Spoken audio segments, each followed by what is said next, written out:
If the country is less democratic, it will be less Jewish. You cannot separate the two. Hi, I'm Ronit Heyd. I am a Jerusalemite and a social change activist and leader. And this is 18 Questions with 40 Israeli Thinkers from 1840. From 1840, this is 18 Questions, 40 Israeli Thinkers, and I'm your host, Sterling Fruchter. 18 Questions, 40 Israeli Thinkers is a new podcast that interviews Israel's leading voices to explore those critical questions people are having today on Zionism, the Israel-Hamas war, democracy, morality, Judaism, peace, Israel's future, and so much more. Every week, we introduce you to fresh perspectives and challenging ideas about Israel from across the political spectrum that you won't find anywhere else. So if you're the kind of person who wants to learn, understand, and dive deeper into Israel, then join us on our journey as we pose 18 pressing questions to the 40 Israeli journalists, scholars, and religious thinkers you need to hear from today. In the description of this podcast, we say the leading Israeli thinkers because we're not celebrity fishing here. We want to hear from the voices shaping Israeli society in their sector of work, in their perspective, who are thinking about the questions that we have in critical ways and are leading the Jewish state forward. Today's guest is one such person, Ronit Heyd. Ronit is Vice President and Director of Shalom Hartman Institute's Center for Israeli and Jewish Identity. For those unfamiliar, Hartman is a leading Jewish think tank with tons of different channels and avenues for Jewish ideas, Jewish policies, specifically, and I think most notably, their work relating to the state of Israel and day-to-day life. Some of the big values that are guiding Hartman is pluralism and liberal values in Israel and in the Jewish world and the diaspora, and very much in promoting the democratic character of Israel in their own words. So there's no surprise to some extent about the political orientation of Hartman and their perspectives and how those perspectives shape the work that they're doing and guide it. So Ronit is not one of those people who I think you drop her name and everyone is like, oh my God, Ronit Heyd, of course. But again, we're not celebrity fishing. We're not just after big names. We're after people who have ideas, people who are invested in the project, so to speak, of the Jewish state of Israel and can help us think through these issues, through these questions in a time that is so desperately needed. Ronit spent over 20 years developing and leading social initiatives in Israel. Previously, she has led the New Israel Fund's Social Justice Initiative, the Religious Freedom Project, and the capacity building arm, Shatil. So to have someone's voice who is doing the on-the-ground work in Israel is so vital. A lot of the time, I mean, it makes a lot of sense for this year given the state that Israel's in, but I think beyond this year and before this year, people tend to think of Israel as a country solely defined and solely governed by the conflicts and the security threats that it faces.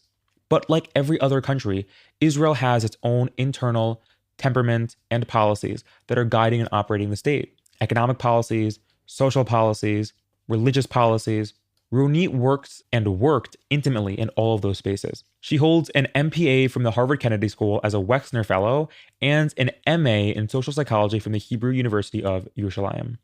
Or Jerusalem is what it's called. It was a real pleasure to work with her, and one important note is we always have in our episode descriptions when the episode was recorded and when the interview was held, because we want transparency about where the guest was in the point that they were speaking, because especially when we're talking about issues that are constantly developing and questions that will always be guided and informed by the situation that Israel finds itself in against Hamas, in the larger war, and in the state of the world. So our interview is from June 18th, and Ronit was one of the earliest interviews that we held. And even though it was a month and a half ago, the ideas that she shares, her insights and perspectives informed by decades of work in this field, are timelessly relevant. So on that note, if you have questions you want us to ask or guests that you want us to feature, shoot us an email at info@1840.org. I will tell you personally, I've received tons of feedback from people and it is all being incorporated. We have amazing guest suggestions, people that we look into, ways we're developing and forming the podcast. So your feedback is valuable and actually imported into the work that we do. So on that same note, if you're interested in sponsoring an episode of the podcast, shoot us an email at that same email. And so that we can reach new listeners, that I can feel good about myself and the podcast can grow, please rate and subscribe on Apple Podcasts or Spotify, wherever you get your podcast. But without further ado, here is 18 Questions with Ronit Heyd. So I guess we'll begin with where we're at now. As an Israeli and as a Jew, How are you feeling at this moment in Israeli history? I think this is a moment where history is writing itself, and we are taking part in writing that history, because the way we tell the story of what is happening now, the way we tell the story of what happened yesterday, of what happened 8 or 9 months ago, what happened on October 7th and what happened on October 8th, and everything that we say now is the way that we will shape our own history and our own story for the future. Which is why I think it is such a critical moment, because we are in the making of our own identity. If we choose to lean into the values and the stories of Israel and the Jews being those who are always under attack or are always persecuted, if we lean into that side, if we lean into what Rabbi Professor David Hartman called the Auschwitz framework of mind, we will be writing a story, and we will be writing a history, and we will be writing a future of constant fear, of constant defensiveness, and of becoming a lonelier, much lonelier country and people. And on the other side, if we lean into the story of Israel, as Rabbi Hartman called it, the story of Sinai and the framework of Sinai, if we lean into the story of Israel and the Jewish people being a people committed to taking care of each other, committed to mutual help, committed to solidarity, committed to hope, and committed to moral values, then we will be able to not only survive, but also really flourish. So this is a moment where we're not only fighting for our existence, we're fighting for the question of who will we be and what will we be? What will be the nature of the state of Israel, and what will be the nature of the Jewish people? What has been Israel's greatest success and greatest mistake in the current war against Hamas? Asking what is Israel's biggest success is a big question, and I would like to break it down, because there's a difference between Israel and the Israeli government and the Israeli people and Israeli governmental institutions and Israeli civil society. And I think the greatest success that we saw in Israel, and the greatest source of pride for me personally and inspiration, is the way that civil society, NGOs, groups of people who were never working together in the past, joined forces from the very first day, from October 7th, really at noon already, before noon, to create the platforms and infrastructure and operations that will enable them to provide assistance to anyone in need, whether it was people who ran down to the south to help rescue and to fight in the south and to fight in the kibbutzim and the towns that were attacked on October 7th, and whether it was groups of young people who on October 7th organized and opened these operation rooms where they could provide assistance to families whose one parent or even both parents had to leave and go to the army in just like an hour, and provide homes for families who were evacuated and provide assistance, mental and emotional assistance to people who were affected. And so the way that civil society operated, the way that people joined forces, the amount of creativity, the amount of commitment that we saw happening in Israel was phenomenal and beyond belief. And I believe it was also the greatest success of Israel after October 7th, because this is the foundation for building really a new society. This is the foundation for us being what we call the exemplary society of Israel.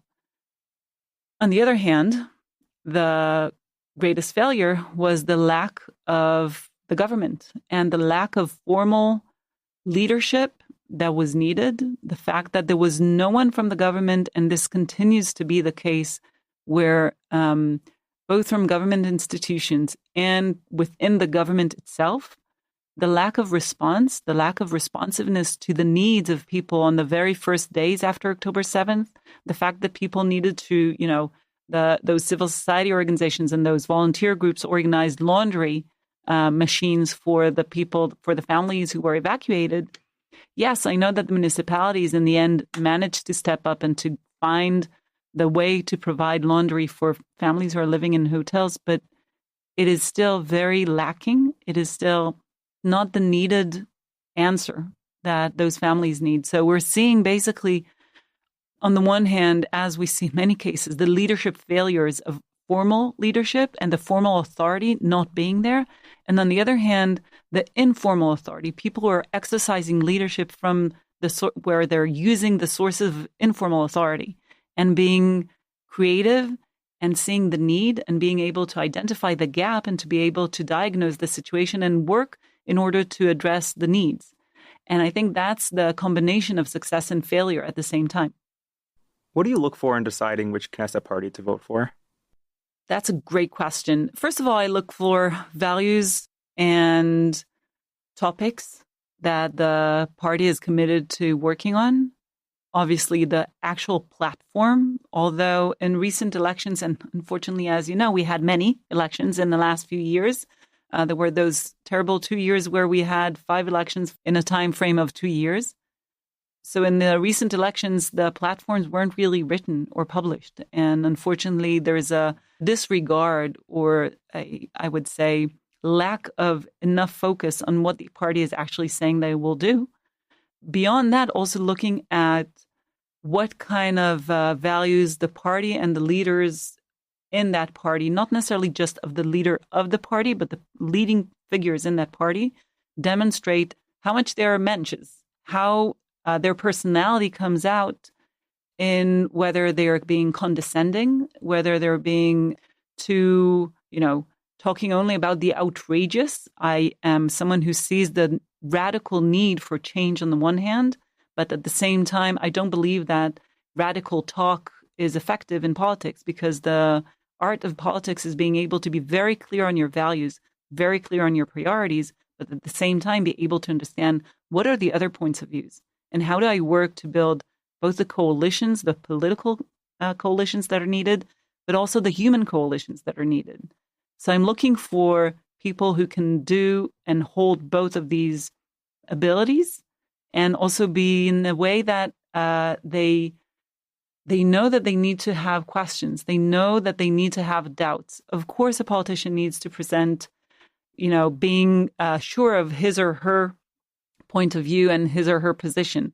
But I want a politician to have doubts as well. I want them to have the ability to look at what is happening and to connect to the people in a way that creates trust. And I think that's the most important thing at the end of the day. You need to have a sense that there is someone you can trust there. Unfortunately, a very rare characteristic in politics nowadays.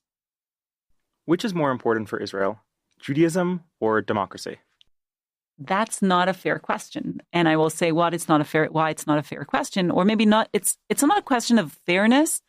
It's the wrong question, if I may say. I know we're in 18 questions, but this is a question that I would suggest to reframe. If the country is less democratic, it will be less Jewish. You cannot separate the two. Israel being a Jewish democratic state means that our Judaism is defined as a Judaism that has within it the core and basic foundations of a democracy, of the ideas of freedom and equality, the liberal ideas of freedom and equality and justice and the care for the other. And as we know, Judaism can be many different things. There are many forms and interpretations in and of Judaism. And so I believe that if Israel is less democratic, it will be less Jewish. For example, the notion of disagreement, the notion in Hebrew, it's called machloket. The notion of disagreement is in essence both in Judaism and in democracy. If there's no room for disagreement, there will be no room for interpretations. If there was no room for interpretations, we would not have the Gemara, the Talmud. What would Judaism look like if we didn't have all the arguments? If all the rabbis would just say, all the sages will just say, oh, well, the leading sage or the leader says X, so therefore there's nothing to talk about, there's nothing to disagree about. We wouldn't have all the rich tradition, history, and literature within Judaism. And therefore, I see it as an essence of democracy and an essence of Judaism. So there is no and between Jewish and democratic. It's Jewish, democratic. That's the characteristic of the state of Israel, and that's how it should be. Should Israel treat its Jewish and non-Jewish citizens the same? We've been asking ourselves here at the Hartman Institute, what does the Jewish mean when we say that Israel is Jewish democratic? And in particular, what does it mean when we talk about the non-Jewish citizens of Israel? There's a lot to talk about the Judaism of the state in terms of religion and state, for example. But when it comes to the non-Jewish citizens, I think that's where it's the most complicated, difficult, and painful question. First and foremost, Israel is the state of all its citizens. By being a state, it is the state of everyone. Everyone should feel at home here.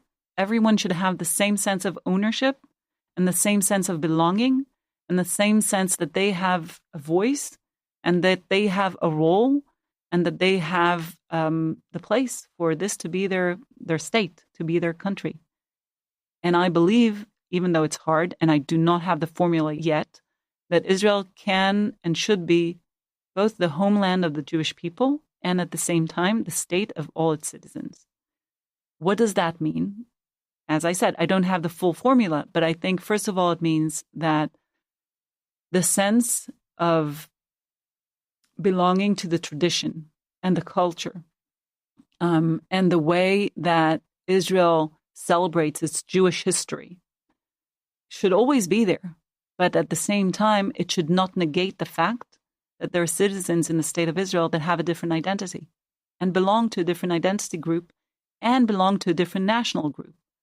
Therefore, in technical terms, you can talk about recognizing Israeli citizens who are not Jewish, and many define themselves as Palestinians who are citizens of Israel. Recognize them as a national minority within a state where they are citizens. So it means they have all the rights that a citizen should have. But beyond that, they should also have the recognition that their identity is a different identity from the identity of the state. And it's a different identity from the identity that, for example, is demonstrated in the flag. I do not expect an Israeli non-Jewish or Israeli Palestinian citizen to identify with the Israeli flag in the same way that a Jewish person identifies with the flag. Maybe some do, but I don't expect all of them to do that. As in the same way, I don't expect them to be Zionist in the same way that I feel Zionist and many others see Zionism. So the short answer is yes, there should be equality and there should be equal rights for all the citizens of Israel because they're the citizens of the state. And that is a definition of the relationship between being a citizen and being a state. Now that Israel already exists, what's the purpose of Zionism? That's a great question. I think there's a mistake in many, especially now after October 7th, that people see Zionism as a notion that only looks for settling the land. And I think that's wrong. I think it's wrong in many ways. First of all, as a Zionist myself, I think there are efforts to settle land or lands that work against the values of Zionism. I personally believe that part of the Zionist idea should be enabling the Palestinian people to have recognition of their own national identity and to be able to have their own independent land as well, or independent state. And I know that by settling some of the lands that are outside of the Green Line, it's working against that Zionist goal. I believe that there are many values in Zionism of fulfillment, of mutual respect and mutual care, of solidarity, of building this exemplary society that are not just about settling a land, are not just about coming and building settlements or towns or houses in the land. And I also believe that there is a way of loving a land and loving a country and seeing it as your homeland without necessarily having ownership of it, being the landlords of the place.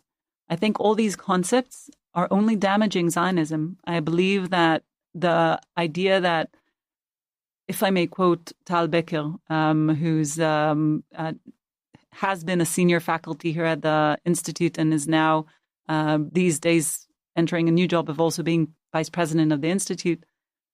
He says it beautifully. He says there is the notion, or peace will come when both Palestinians and Israelis and people around the world will understand that it's not that Israel belongs to the Jewish people or or Israel belongs, the land of Israel or Palestine belongs to the Palestinians. But it's the other way around. The Jews belong to the land of Israel. The Palestinians belong to the land of Israel or Palestine, whatever you would call it. So it's recognizing that we can belong to a place without necessarily having it belong to us. It's a sense of identity. It's a sense of being at home, not necessarily from owning and controlling and having the, it's only ours kind of point of view. What role should Zionism have in Israeli and diaspora Jewish identity? So Jewish identity for Israelis and Jewish identity for diaspora Jews.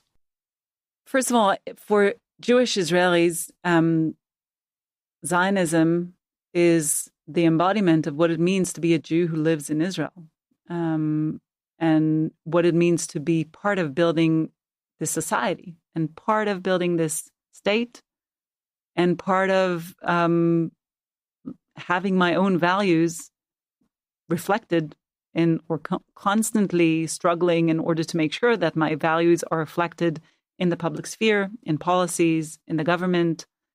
That's what it means for me as a Jewish Israeli.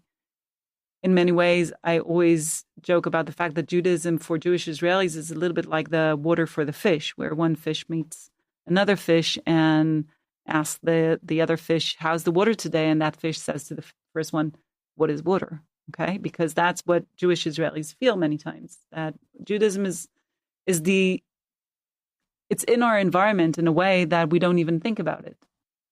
But I think Zionism should be the constant question, how do we implement the values that were at the foundation of those who were working to build the state of Israel?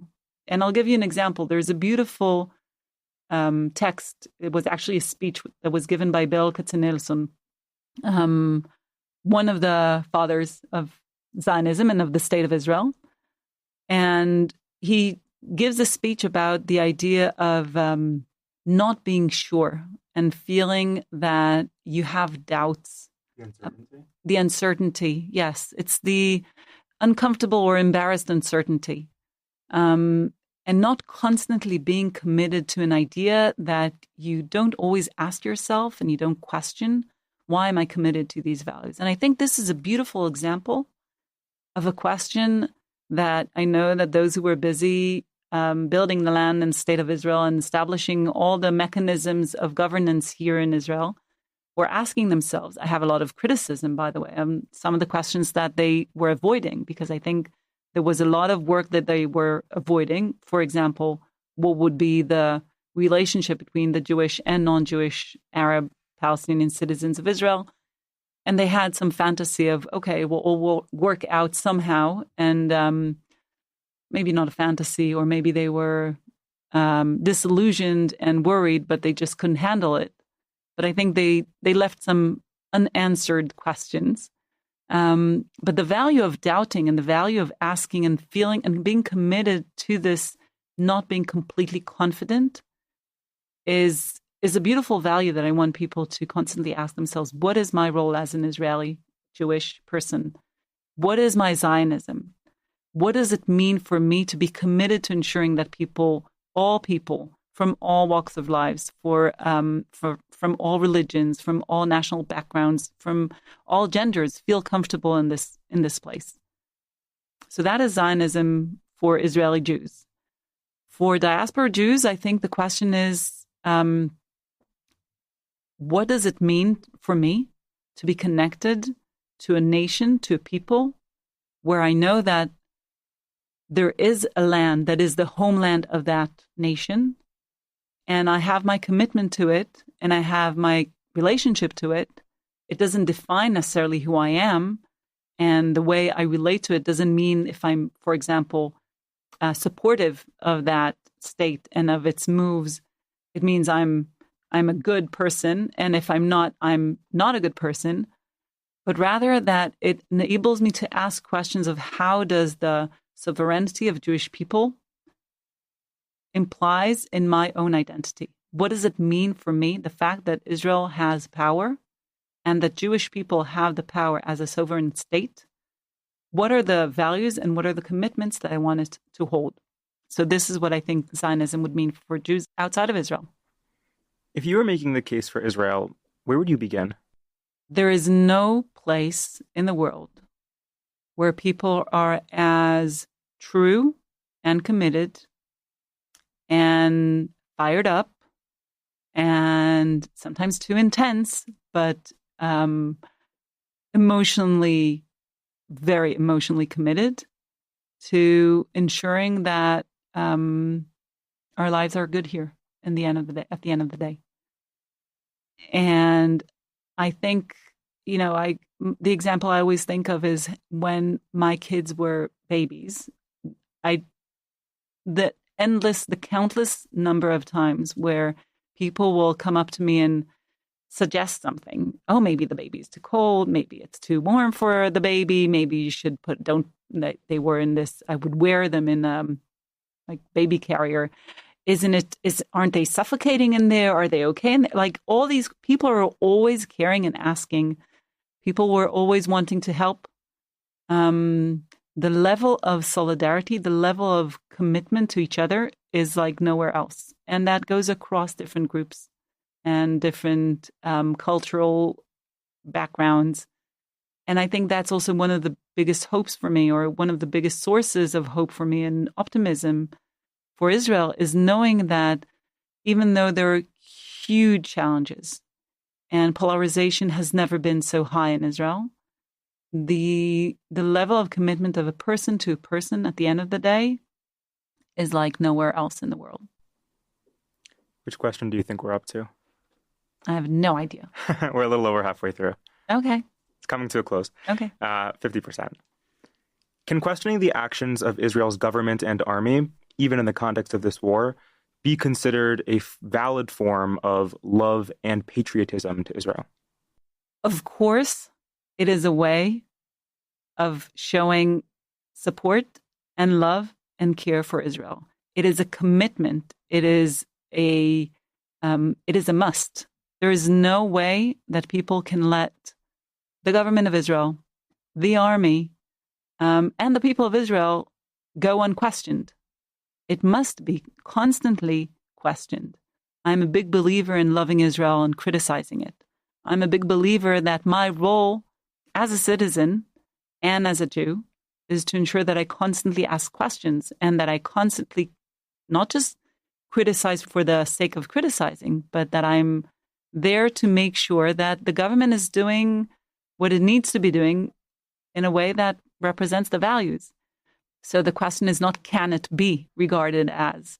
Of course it must be regarded as a core commitment. It's a mitzvah to be doing that. What do you think is the most legitimate criticism leveled against Israel today?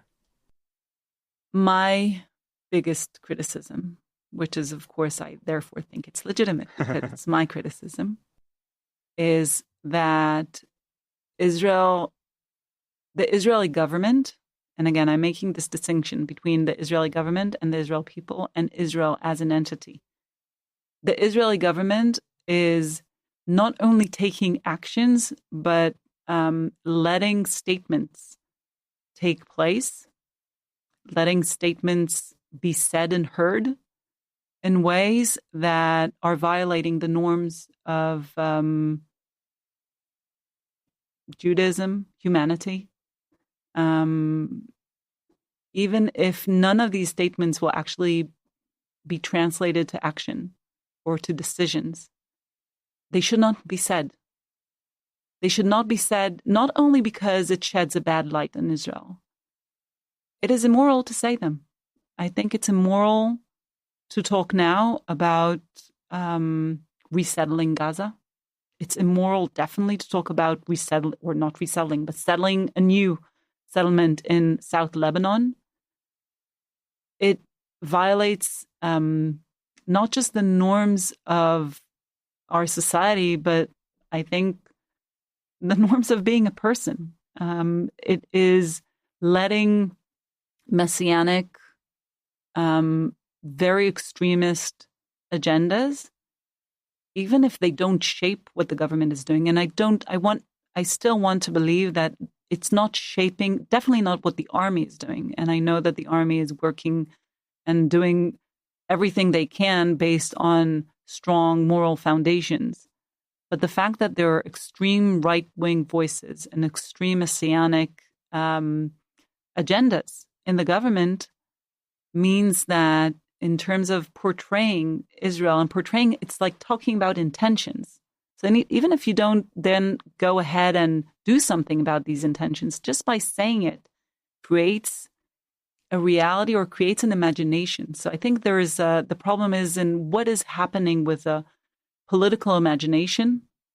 It is going way too wild into very dangerous places, and that should be stopped. And that is my greatest criticism of what Israel is now doing. And maybe I will add to that there is no positive political imagination that is happening. And the fact that Israel is not taking any steps in order to strengthen the regional alliances that could help us reach peace, even if it's not warm peace, even if it's not, everyone now loving each other and living completely in quiet and like in Sweden or wherever. I don't know in which country we can really talk about peace, but even if it's just lowering the level of heat and lowering the level of conflict and moving from being in high, intense, very, very dangerous conflict to much lower needs of holding security, but also building new ties. The fact that Israel is not working towards building that positive political imagination or building taking the necessary steps to actually create these alliances and create these partnerships, I think that is a very, very, very dangerous and unfortunate mistake. What do you think the world misunderstands about Israelis?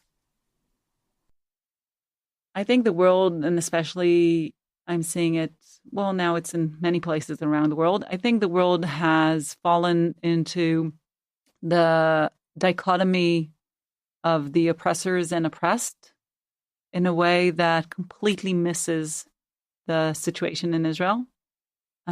Yes, of course, our mind needs simple divisions in order to process a lot of information, and therefore that's why our mind uses stereotypes and patterns. But the fact that we're in a conflict, and Israel's security was not only violated in the most awful way and horrific way on October 7th, but also Israel's security has continued to be jeopardized. The fact that the world is only interpreting the situation in this dichotomy of oppressor and oppressed doesn't mean that we're not oppressing in some of the places. And I know, and I'm very critical and I'm very angry with what Israel is doing, definitely in the West Bank, and also with some of the actions that took place in Gaza. And I think that there were things that were done and actions that should have been done differently. But being in this, only viewing things in this dichotomy means that the world doesn't understand what's really going on here. Doesn't understand that, first of all, not all of Israel is represented in what now seems to be our government.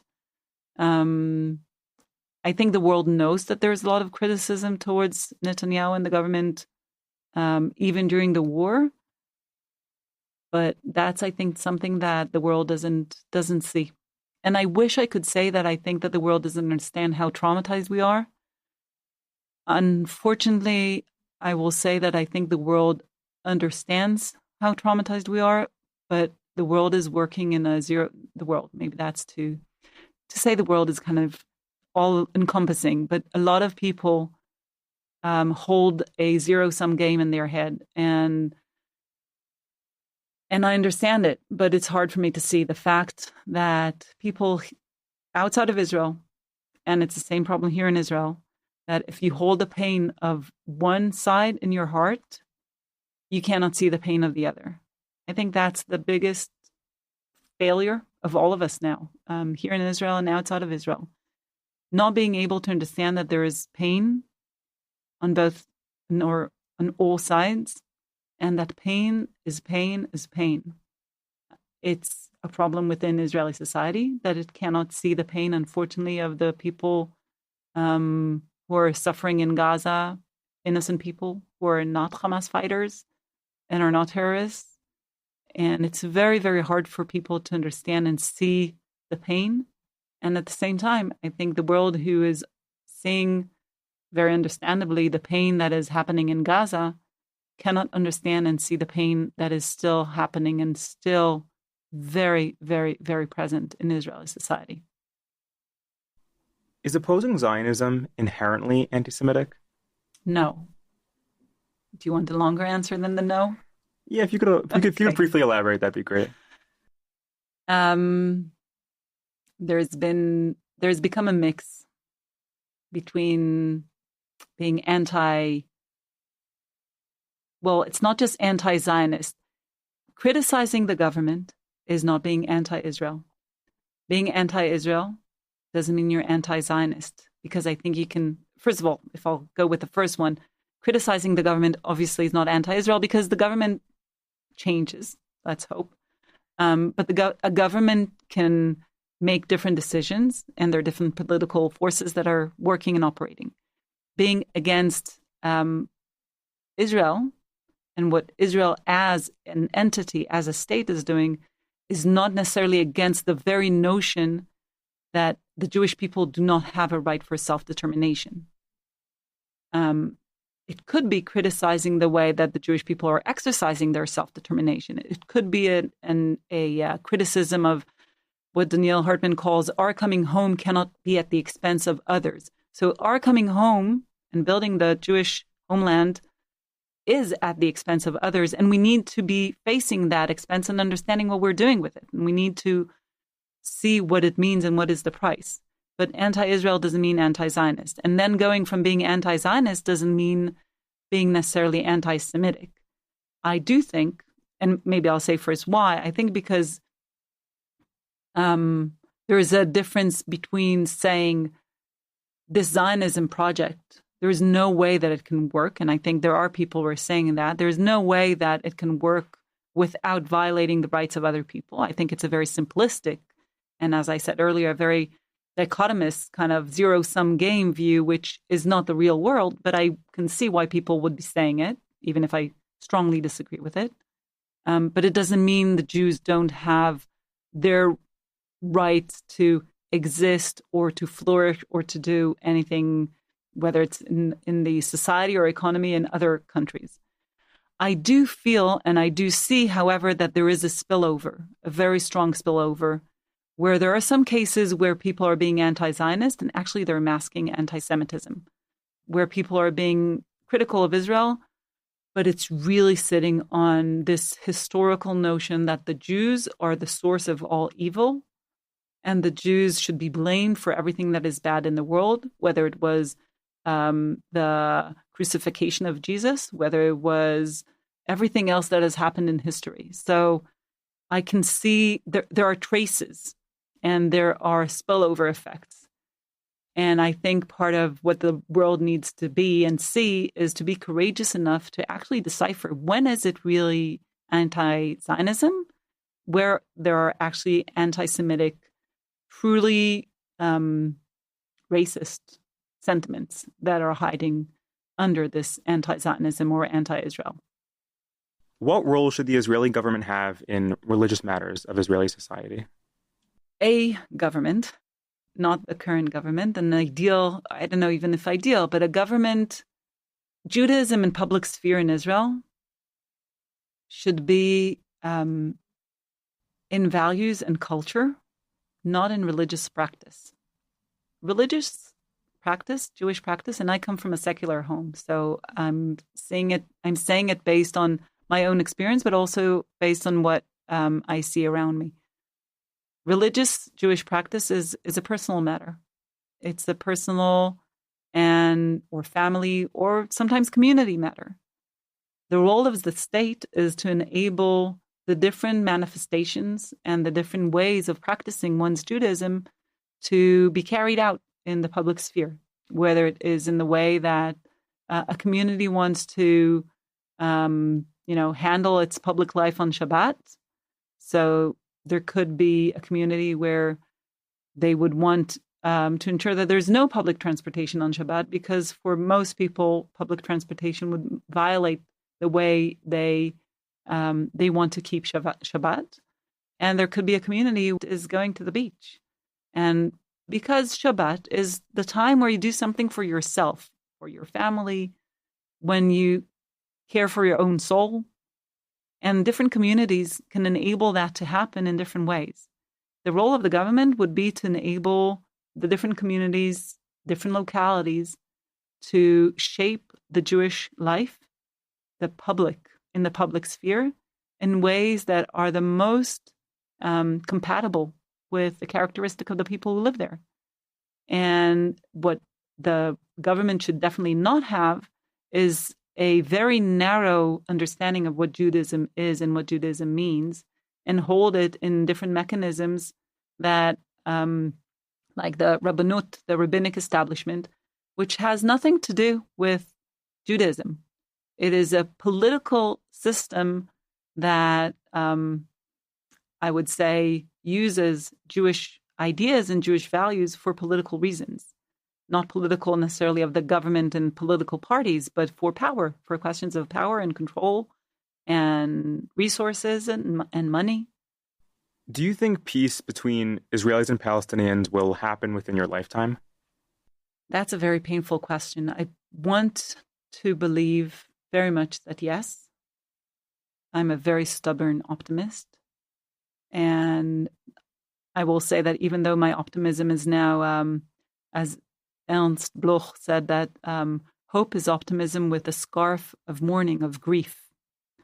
So my hope, which is my optimism with the scarf of grief, is that very much yes. It will happen because I still very much believe in humanity. I still very much believe that at the end of the day, people want to live well. And I very much believe that people on all sides, because it's not just two sides here. There are many sides to this conflict. Want to live and want that other people will live. I'm a big believer in humanity. So if it will happen in my lifetime, I do hope to live long enough in order not only to see it happen, but to see it evolve in ways that will be really beneficial for this region and for our people. Where do you identify on Israel's political and religious spectrum, and do you have friends on the quote-unquote other side?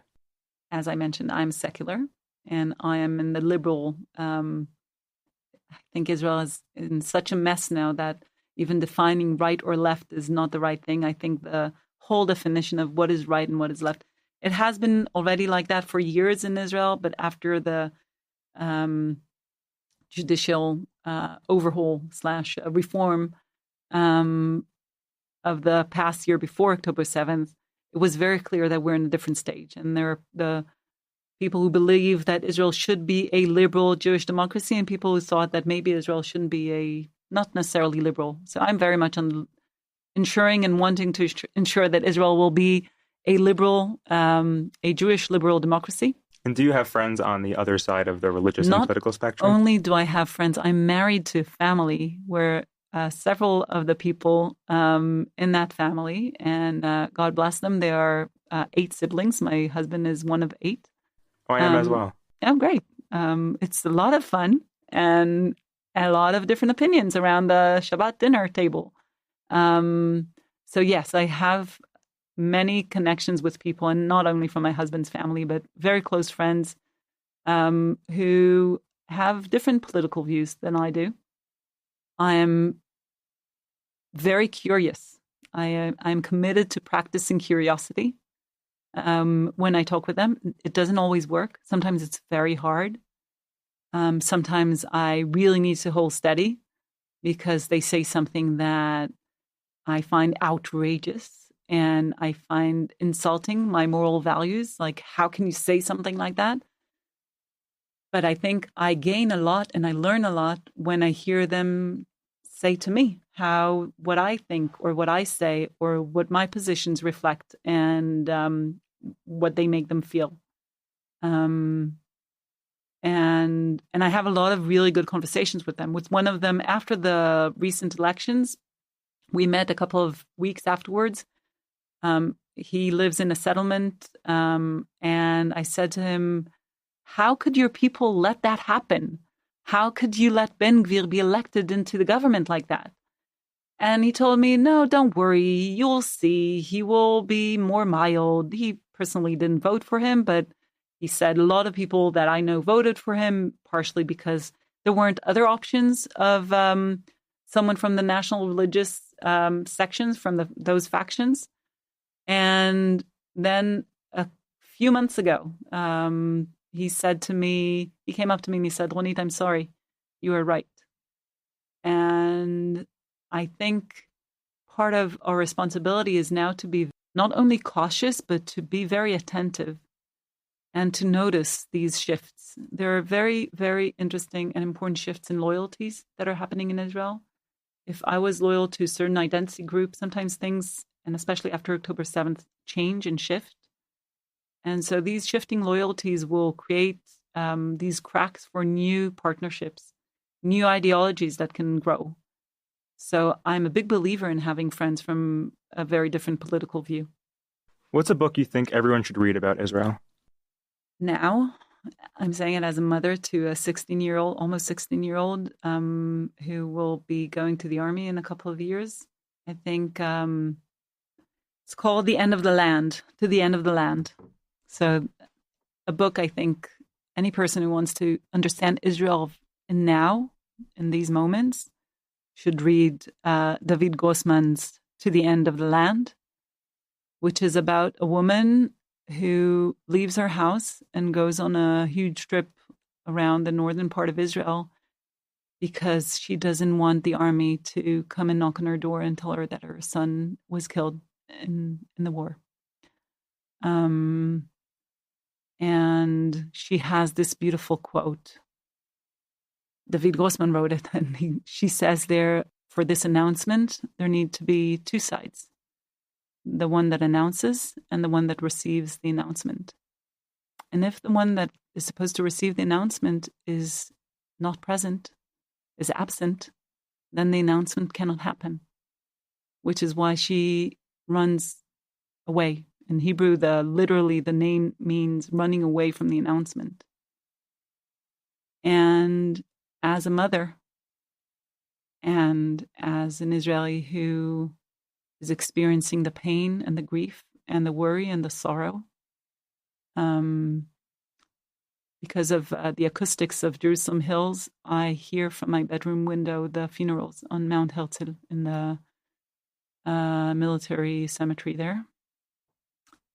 And I think in order to understand Israelis' emotional state and psyche at the moment, it means understanding what it feels like to be in the constant fear that those officers will come and knock on your door, God forbid,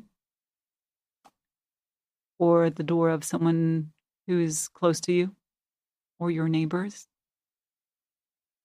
And it is very present in this moment for us. I really hope it won't be the case when this podcast airs. I'm afraid it will still may be the case, but I hope that this recommendation will not be relevant in the near future. This is our second to last question, and then we'll be wrapping up. Where's a spot in Israel that you find comfort and peace? So it is very it's my local valley. It's like the local valley in my neighborhood of In Kerem. Nature in general in Israel is where I find the peace. I think all the nature in Israel is beautiful, from the Jerusalem hills and the the pine trees and the forests around Jerusalem. We call it forest because for us, like 4 trees is a forest. Everything is little here. And the desert, the Judean desert, of course, is a place of peacefulness and calmness.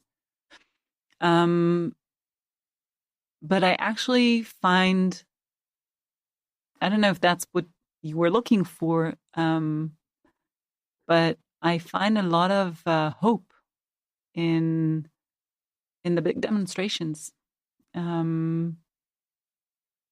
especially those that took place last year before October 7th.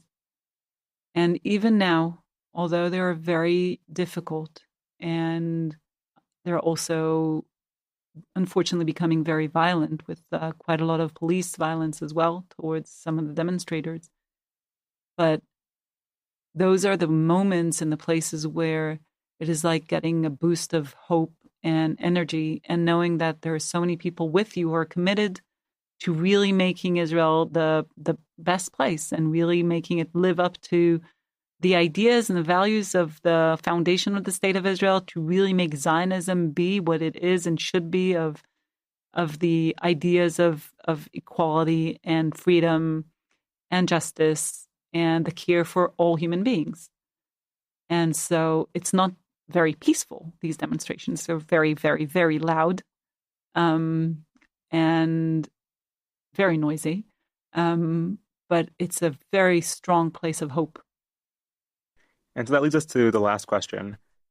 Do you have more hope or fear for Israel and the Jewish people? So as I said, I'm a very stubborn optimist. So I definitely have more hope. And I think it's part of the personality. I think it's part of the personality of a lot of people who believe in the future of Israel and who believe that there will be peace and that Israel really can be a liberal Jewish democracy. So I have a lot of hope. I know and I believe that Judaism and Jewish ideas and Jewish culture and the Jewish people have the courage and the capacity and the stubbornness. I think being stubborn is very, very helpful on that matter, to work through a lot of challenges. And because we're in a situation of really very high temperature, everything is boiling around us. And we can't avoid these challenges anymore. We can't avoid the question of what does it mean to be here as a state. And I still very much believe that the very, marginal extremist voices are still marginal, even though they're now taking a 2 front row seat in leading and navigating this ship that is called Israel.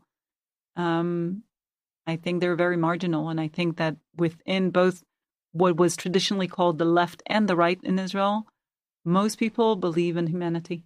Most people believe that the nature of the human being is good in its essence. And most people believe that there could and should be compromises in order for us to be able to live here both in safety but also in prosperity. Okay. Ronit, thank you so much for 18 questions. This is very, very nice. How was this for you? Fun. Were there any questions I didn't ask that you think I should? There were any questions that you didn't ask. You didn't ask me what I was most angry about, but you asked me what I think was the most legitimate criticism. Mm-hmm. So I used my anger there. So you didn't ask negative questions of what I don't have tolerance for, or what are the limits of my tolerance. Can I ask you now, what are the limits of your tolerance with criticism of Israel? The limits of my tolerance is the level of simplicity and disinformation, intentional disinformation, and intellectual laziness.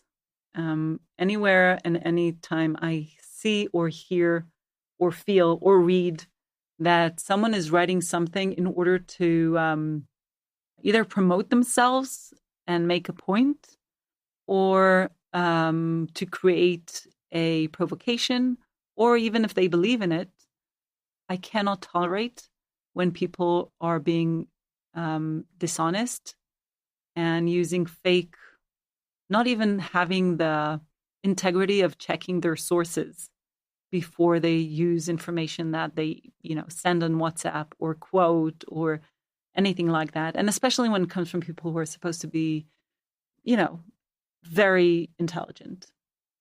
Okay, great. It's great to know. And I guess that's a wrap. Yeah, great. Thank you. Thank you so much. I had a lovely time speaking with Ronit, and as with all the interviews and all the guests who I meet and who we bring on to the podcast, to see that for her, this is not an abstract issue, this is not work, but this is her life, and this is very much where the center of gravity shifts in terms of Israel. It was really an absolute pleasure. So I encourage everyone who's listening, who's interested, to look into Ronit's work, look into Hartman's work, and to bring the curiosity to the things that she was speaking about, that you disagreed with, that you agreed with, that you want to learn more about. Very much what is guiding the podcast and what we hope is one of the strongest takeaways that people have from every single episode is, did this make me think? What else can I be asking and what else can I be learning? So on that note, stay tuned for more 18 questions, 40 Israeli thinkers. Keep questioning and keep thinking.